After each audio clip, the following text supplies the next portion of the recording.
You're tuned into the Spot Up Pod, the official podcast of the Spot Up Shot newsletter. I'm your host, Paul Garcia.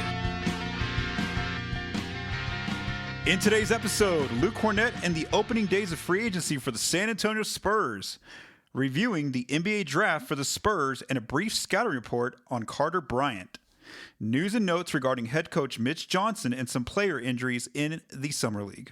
How's it going, everyone? Welcome back to another edition of the Spot Up Pod. It's been a little over a week since I last recorded an episode. I wanted to let the draft play out and then also the opening days of free agency. So now we're on day 3 of free agency. Let's go ahead and jump into what's going on here with the San Antonio Spurs. The Spurs added Luke Kornet early on in the opening hours of free agency on Monday. So about 1.5 hours into free agency, the Spurs struck a deal with big man center Luke Kornet for $41 million for 4 years with a reported team option in the 4th year of the deal. So that guaranteed money, probably only 3 years of guaranteed of that deal. $10 million per season for Kornet was about what I projected in an article I wrote over on the weekend, where I thought maybe he'd get less years. I had projected $20 million for 2 years for Kornet, but instead he gets the full 4 years there. But again, with the team option in that final year. So again, $10 million, not the full $14.1 million non-tax MLE, but still a significant part of that. When you look at his contract, when it projects over the 4 years, he's basically going to be getting 6% of the cap each year for the next 4 years for the Spurs. We have not got those contract details yet because Kornet cannot officially sign his deal until Sunday at noon Eastern time when the moratorium lifts on July 6th. So again, we won't get those numbers probably till I'd say July 7th or 8th, a few days after that to get the official numbers, whether or not the Spurs start him at a lower number like $9.5 million in year one and kind of just go off the 5% raises each year, or maybe they have a high number in the opening year and then kind of it declines gradually. Again, we'll see how the Spurs and Kornet figured out how they're going to have him get paid out during that contract. So what is Kornet going to bring to the team? So according to the data, he didn't play a lot of minutes with the Celtics, played about almost 19 minutes a game. But, in his minutes out there, he was, he definitely brought a lot on the defensive end, some elite rim protection skills out there, according to his metrics and also by the eye test when you watch him out on the court with the Boston Celtics last year. He's also going to help in an area of need for the Spurs, which is rim defense on the glass, especially with the boards. That was one area where they really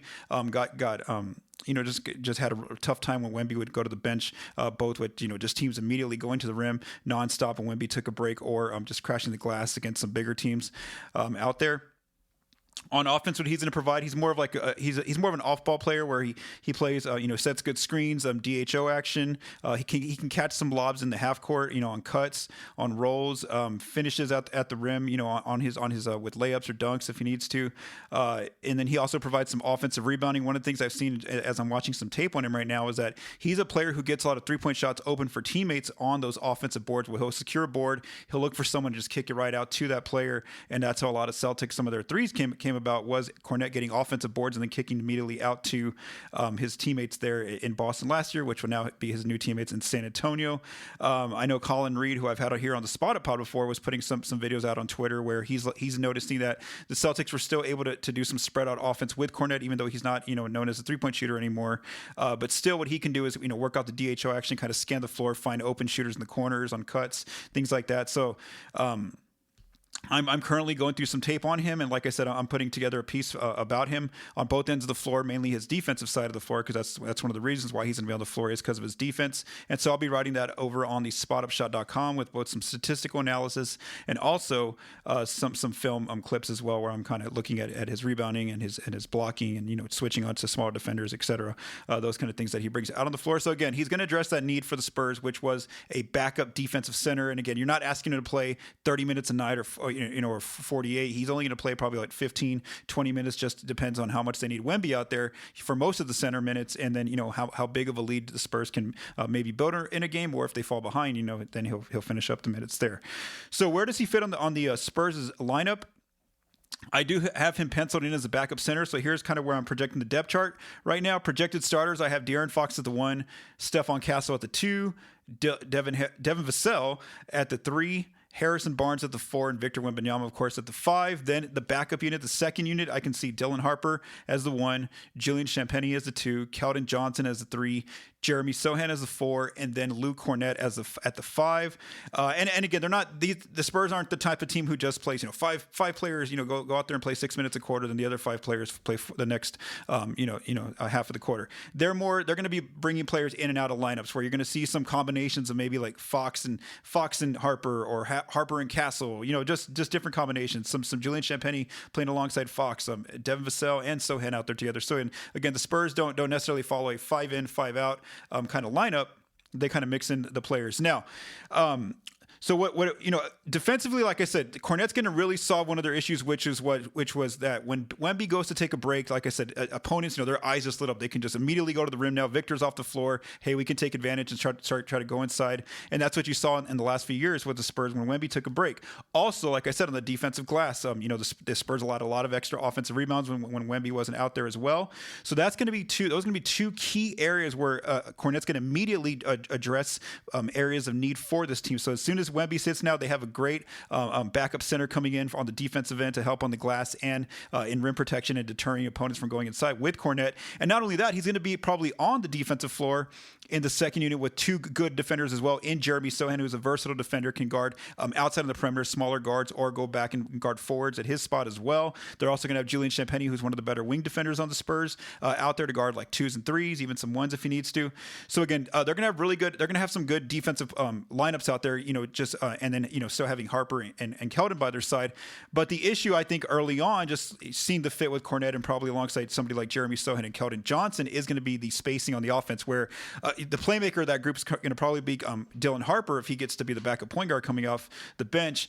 And so that's going to be where Harper's the kind of player who kind of wants to go inside, kind of play out of the pick and roll, try to drive inside, create for himself or others, and that's going to be tough because defenses, they're going to start to basically back off, clog the paint inside when they're backing off a Sohan who likes to play in the dunker spot or set picks and rolls. Somebody like Kornet likes to set DHO action up top or pick and roll. But if he's off ball, then he's going to probably be in the dunker spot as well.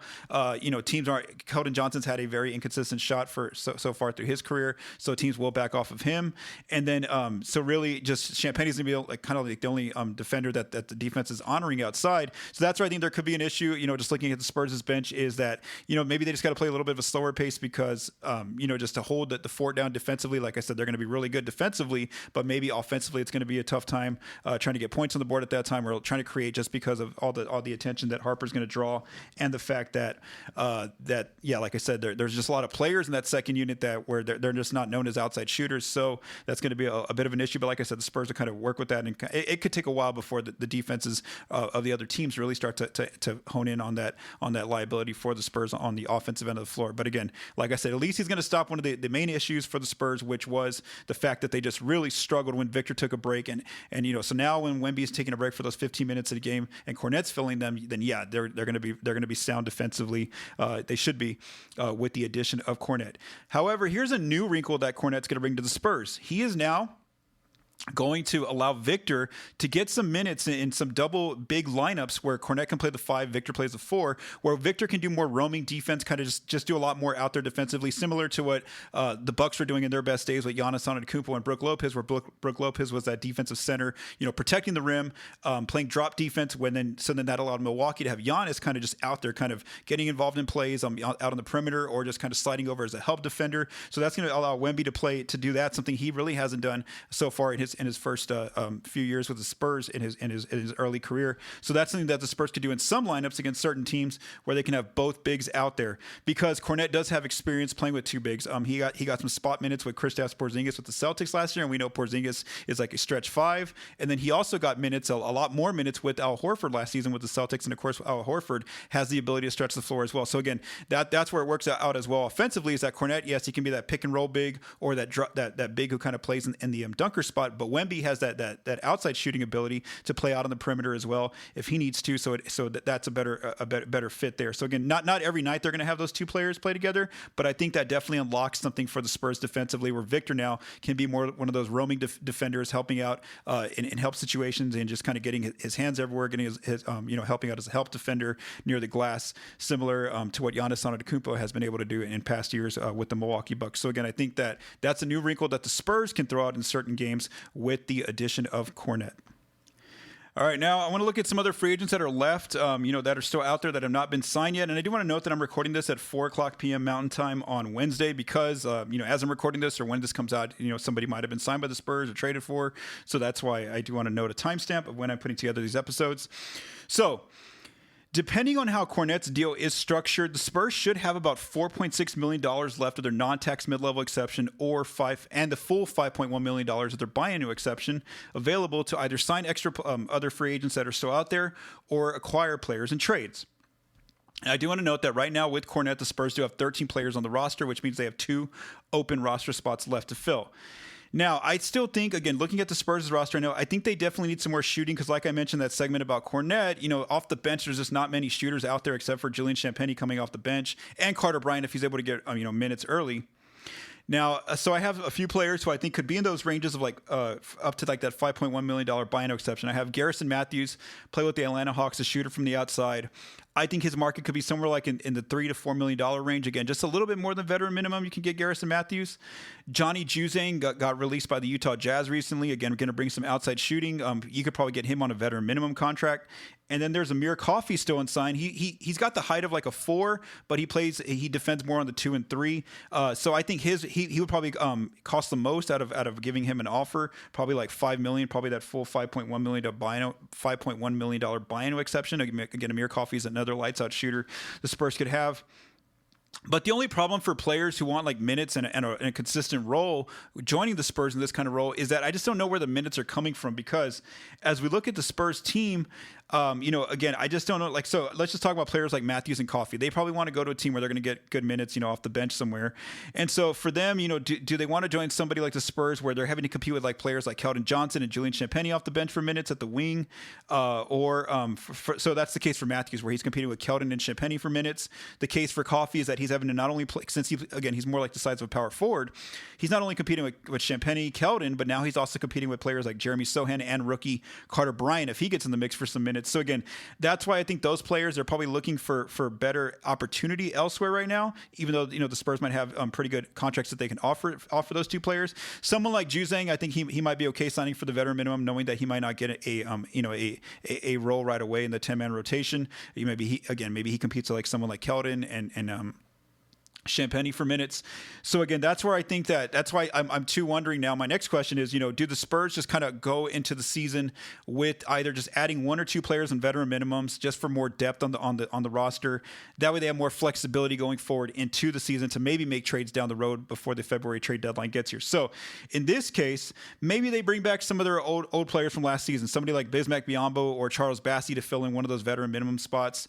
That way they either have an open spot left, or if they fill both, let's just say they sign both those players, and then if they need an open roster space down the road in the middle of the season, they can just waive one of those players, and those players are only on veteran minimum contracts.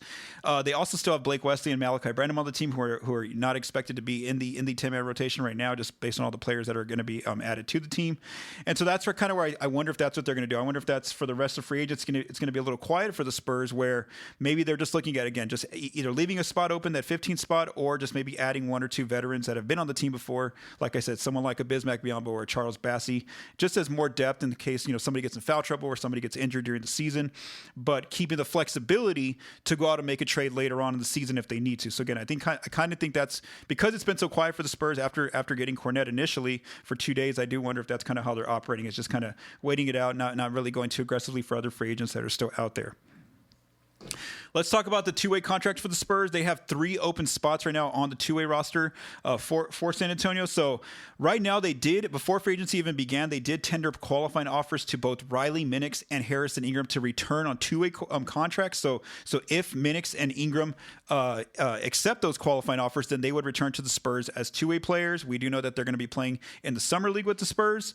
And then from there, they have 1 open two-way spot, most likely. So that means that one of these players on the summer league team in the next few weeks here, these players have a good opportunity to try to earn a roster spot because, like I said, they're going to probably most likely have 1 open two-way spot after if Minix and Ingram eventually accept their two-way spots with San Antonio. Other free agent news that happened over the last few days since free agency opened is that we did know going into free agency that like Clint Capella was a player the Spurs had interest in. Well, as soon as the Spurs signed or reached agreement with Luke Kornet, Capella agreed to sign with the Houston Rockets. I think it was $21 million for 3 years. Also, a player that the Spurs had interest in was Gershon Yabusele of the Philadelphia 76ers, also from fellow Frenchman with Wemby. So he ended up choosing between Denver and New York, and he ended up choosing the New York Knicks for $12 million for 2 years. So he got the tax mid-level exception. I do want to say that both Denver and New York were able to offer him more money than the Spurs could have, which was $5.1 million. But then also, I think that when you look at those two teams' rosters, he had a clear shot of getting a role and more playing time with those two teams compared to San Antonio, where I've mentioned he's going to be competing with Jeremy Sohan, with Keldon Johnson, with Harrison Barnes for some minutes there at the 4. So again, Yabusele and Capella were also two other free agents the Spurs were interested in, but they both signed elsewhere. But the Spurs also got one of the guys they were interested in, which was Kornet. Also, one player who will not be returning to the Spurs, who was a fan favorite, was Sandro Mamukelashvili. Mamu is going to be signing with the Toronto Raptors on a 2-year deal for $5 million, which that probably looks like the veteran minimum for him. But hey, at least he's getting 2 years out of this, because in his last few years with San Antonio, it's only been 1-year deals. So I had thought with Mamu, he could be one of those players where, let's just say the Spurs signed one extra free agent to fill spot 14. They had spot 15 open. I thought, hey, Mamu would be a good player to bring back on the veteran minimum. But Mamu looks like he's definitely going to Toronto now, and the good thing for him is that he's getting the 2 years, because like I said, even if he signed with the Spurs, I think it would have only been a 1-year deal that San Antonio was offering to him. So Mamu will not be returning to the Spurs. All right, so like I said, I hadn't recorded since before the draft, so I just want to do a quick recap of the draft, but then also I want to go more in depth on a Carter Bryant scouting report after I had a chance to watch him and figure out who he is as a player. So, of course, it wasn't a surprise that on last Wednesday, on night 1 of the NBA draft, the Spurs did select Dylan Harper with the 2nd overall pick, which that was something we all expected. But then the interesting part came down to the 14th pick, because all of a sudden, Carter Bryant, who was supposed to go, I didn't even scout him because I thought he would go. I had his mock average as 10.9. He was basically supposed to go anywhere from like 10th or 11th was what I saw in almost every single mock. I never saw him slipping past that spot. So again, I didn't think he would even be in the Spurs' range for the 14th pick. But as each pick kept going slowly and slowly, he was there at 14, and sure enough, the Spurs took him there at the 14th pick. Even general manager Brian Wright, after the draft ended, said that Carter was a player that they were weighing trading up for. But then as they saw that he just wasn't getting selected, they got to hold off on that decision, and then boom, by the time 13th came, and of course the team took the player before him, they knew they were getting him there at 14th. So again, the Spurs got a player who was supposed to go a little bit higher at 10.9, and so they were very pleased with selecting Carter Bryant. So then, for me, that became a question of figuring out, okay, well then, I had him, just knew a little bit about him, but who really is this player? So I'm going to go ahead and go through a brief Carter Bryant scouting report. So after the draft, I started watching a lot of film on Bryant with his play at Arizona this past season to kind of just get a better understanding of his game. Because again, when you just look at the stats, you see, yeah, he's a good 3-point shooter. Gets a block per game, gets a few steals, some rebounds. But you see though that he doesn't start on his team, and so you have to figure out, what's the context. What does he do off ball? Who are the team? Who is Arizona bringing him inside the games to guard? So that's where I wanted to get a better understanding of who he is, both by the data and by the eye test, watching him by film. So he is a 19-year-old forward, 6'7" with shoes. So I know from the combine his measurements were like 6'6.25 or 6'6 and a half without shoes. But of course he's going to play in shoes in the game. So I'm saying 6'7", 6'8" for Carter Bryant. Listed as 215 at the combine. His wingspan is almost 7 feet long. When I started looking through past combines, I started trying to find physical comps to him. So here were a few players who kind of had close in some of these measurements for his physical comps. There was Tari Eason of the Rockets, OG Anunoby of the Knicks, PJ Washington of the Hornets, Patrick Williams of the Bulls, Jalen Johnson of the Hawks, and then fellow Spur Jeremy Sohan of the Spurs. So again, these are these players' metrics from the combine coming into year 1 of the NBA, not where they're currently at right now through a few years in the league. So I would say the closest comp to him physically is Patrick Williams of the Bulls, if you want to kind of get an idea of who he is out there in his physical comps. So at Arizona, like I said, he mainly came off the bench, and he was definitely one of their key defenders out there for Arizona when he would come into games, and he would actually play in crunch time and closeout games just because they needed him to be on the other team's best perimeter scorer on most nights. So what is going to get him on the floor defensively? So he's going to bring versatility. Like I said, in the film that I watched in him, he's guarding players like Agor Demon, a player from BYU who's more of like a point forward, really tall, like 6'9" player who's more like a point guard, but Carter Bryant was out there in crunch time guarding him. Then when Arizona plays Baylor, guess who he's guarding? He's guarding VJ Edgecombe, more of like an off-ball shooting guard kind of player, has a little bit of point guard skills as well. But again, one of Baylor's go-to players, and sure enough, in crunch time, Arizona had him guarding VJ Edgecombe. Then I watched him play Houston, the University of Houston, and even though they don't have any like standout players, NBA wise, like top 10 picks or anything like that, they still have a lot of unique players who definitely fit well together, and that's why they ended up making it all the way deep into the Final Four and stuff like that. Anyway, at different times in that game, he was guarding, their point guard, their shooting guard, their small forward, their power forward, their center. He basically guarded all 5 positions during the course of one game when I watched him switching on different matchups, or the coaching staff would have him play on different or guard different players. So that's the thing about him, is that he has such versatility for a defender, where he has the size, the wingspan, and the frame to be able to guard multiple positions. He gets down low against smaller guards, can be like a point of attack defender, gets into them physically. Then against big guys, he has the size to switch onto some bigs, some like more burly centers, maybe taller guys like over 7 foot might give him some issues. That's where I can see the only spot he can't guard. But again, he does well just switching on different players. Can guard like small forwards, shooting guards, power forwards, just all sorts of different players. In some of his schemes that he can work on, he's able to hedge and recover on defense, where he can almost like trap a pick and roll and get right back to his man, or switch on to somebody else. He's able to switch pick and rolls and dribble handoffs effortlessly on whoever they need him to switch onto. In the zone for Arizona, a lot of times he was the backline defender in the paint, so he was ready to be a rim protector if they needed him to in that kind of scheme. And then he's also going to help with his length and size on the defensive glass as well, in getting some rebounds. So again, defensively, that's his main issue. That's his main, not issue, I would say that's his main strength of where he's going to get his minutes on the floor, is because of his versatility and all the different unique skills he brings out on the defensive end. Now, what's going to get him on the floor? And offensively, on the floor offensively, it's his outside shooting ability. So he's a good catch and shoot 3-point shooter. And I would just say that, as I watch him in games, he's always ready to shoot. So what I mean by that is that, he can go several times up and down the floor playing defense, coming back, maybe just, moving around in the corners or on the top of the arc, maybe just being involved in a few ball handling actions. But he might go, like I said, several minutes in a game, back and forth without even taking a shot. And then boom, the ball finally gets to him. He gets a wide open shot from 3, and he takes it and he shoots it, and his form looks good on his shot. If he doesn't make it, it's at least barely rimming out, in and out. And he does this whether like it's in the second quarter, first half of a game, or even like in crunch time. All of a sudden, again, he hasn't touched the ball for several minutes, and then boom, he's ready to shoot. Again, at the college level, he shot at 37% from deep. I know the college 3 isn't at the level of the NBA 3, where college 3 is like 22 feet. The NBA is around 24, but some of his shots were deeper, so I think he's going to be fine taking the shot from the NBA 3 as well. And I would just say that he always has confidence in his shot. I would also say that he's developing his passing game. Again, Arizona didn't have him as one of their on-ball creators, so there were times, just when they're moving the ball in their flow offense, he would catch the ball up top, kind of hold it up top with 2 hands, scan the floor, find somebody cutting, get it to that player, or he might put the ball on the floor, maybe take a dribble or 2 inside, and then kick out to the nearest teammate for a 3. So again, he's kind of developing his passing game from what I've seen, but he's got that outside shooting ability ready to go. So what does he have to work on? Again, there's not really many limitations for him defensively. It's going to be more so on the offensive end. So on the defensive end, the only limitations I'll say is just decision making. Again, he was a young player last year at Arizona. So on defense, I would say that sometimes he gets too aggressive, so that can lead to getting in foul trouble. And then also I would say that sometimes he closes out a little bit too hard on smaller players, like smaller guards, from way outside beyond the 3-point arc. And what happens there is now those smaller players, they kind of just go around him, and they can beat him to the rim, just because again, he can't catch up once he's so far out beyond the 3-point line. That's harder for him to kind of make up that space. So that's where I'd say decision making on the defensive end. On offense, again, he's still learning as a player with the ball in his hands. There was issues with him traveling on drives at times. He holds onto the ball maybe at times too long, and that allows the defense to kind of swarm him, where he might turn it over.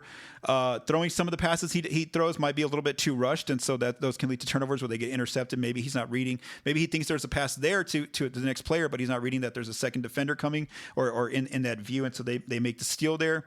And then, just like I said, a limited offensive skill set right now. He's more so of a 3-and-D player right now. Like, again, he's got to develop his ball handling skills. But he also said he had his first summer league practice with the Spurs, and he basically mentioned that, to get on the floor, he's going to focus on what he's good at. I mean, not good at, but, the thing that he knows he can do right now, which is defensive end of the floor. So he's going to primarily be out on the floor with the Spurs for defense to try to get minutes in the rotation. And he knows that his game's going to continue to grow as the years go on in his NBA career to start working on some of his offensive skill set out there. So what's his projected role for now? I'm going to say that he's going into training camp and preseason. I think that he's battling with 3 players for minutes. I think he's battling with Julian Champagnie, Keldon Johnson, and Jeremy Sohan for either those backup wing or forward minutes there off the bench for the Spurs. So when we just talk about kind of like pros and cons of Bryant versus some of these players that he's battling for minutes, I would say against Champagnie, Carter's advantage is that he's a bigger and more versatile defender for his size and with his size and length compared to Champagnie. I would say Champagnie's advantage, of course, is that he has experience being on the Spurs for several years. He can definitely shoot at the NBA level. He's shown that over the course of his career. He's a proven shooter. Carter's advantage over Keldon Johnson is that I think right now, again, we haven't seen him actually shoot NBA threes just yet, in real games. But from what I've seen on the tape, at the college level at least, I think he should be a better three-point shooter than Keldon Johnson. So that's one of Carter Bryant's advantages. He's also a better defender than Bryant and brings more on that end of the floor with his size and his length and his versatility. As far as Keldon's advantage, though, of course, Keldon has experience. He's a multi-year NBA veteran. When the Spurs, before they had Wemby, he was one of the players who was one of their leading scorers for a number of years. And of course, he's better at driving inside and kind of creating there, of getting to the rim, getting to the free throw line on the offensive end is Keldon.